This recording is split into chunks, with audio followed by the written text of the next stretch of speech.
Le bassin de Bréquigny totalement vide. La structure est laissée aux mains des ouvriers et des pelleteux jusqu'au printemps prochain afin de se refaire une beauté et d'être mise aux normes. Groupes scolaires et associations ont dû se rabattre sur d'autres bassins, comme ici celui du centre aéré Dominique Savio, un véritable casse-tête pour les coordinateurs. Si on prend l'exemple des associations qui pratiquent la plongée, elles ne pouvaient pratiquer la plongée que dans des piscines profondes par définition.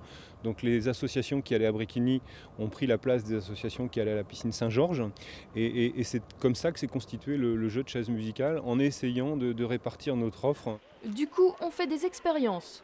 Température de l'air 3 degrés, température de l'eau 29 degrés. Pour ces collégiens de Saint-Grégoire, il s'agit de sortir le plus vite possible du sas qui sépare les vestiaires du grand bain afin de ne pas sentir le froid. Un exercice qui inquiète certains parents qui ont pris l'habitude de rédiger des mots d'excuses pour dispenser leurs enfants de cours de natation. Les enfants ont été très surpris, assez contents, surtout qu'au début de septembre il faisait encore très très doux. Et maintenant c'est vrai que les parents ont été un petit peu réticents.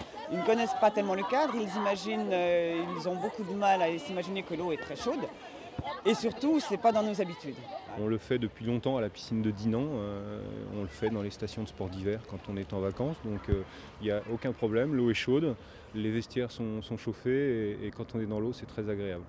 C'est très agréable certes, mais l'hiver n'est pas encore vraiment arrivé. Et certains s'inquiètent déjà de l'utilisation de cette piscine en plein mois de février. Néanmoins, pour le moment, le centre Dominique Savio fait le plein. Scolaire, universitaire ou association, il accueille 200 baigneurs par jour.